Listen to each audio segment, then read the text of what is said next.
this video, we will see how to fix Tapo camera offline, Wi-Fi connection, app setup, and reconnect fix.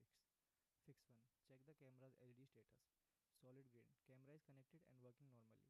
Camera is starting up or reconnecting. Camera isn't connected to Wi-Fi. Camera is booting up. Second fix is check your Wi-Fi connection. Make sure your Wi-Fi router is turned on and connected to the internet. Connect your phone to the same Wi-Fi network, then move the camera closer to the router if the Wi-Fi signal is weak. Restart your router and wait 2 to 3 minutes. Third one is restart the Tapo camera.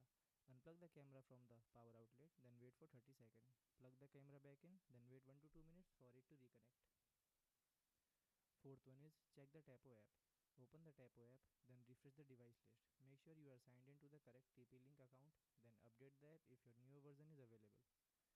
Fifth one is reset the camera. Keep the camera powered on, then press and hold the reset button for 5 to 10 seconds. Release the button when the LED start blinking. Wait for the camera to restart. Set up the camera again in the Tapo app. Thanks for watching.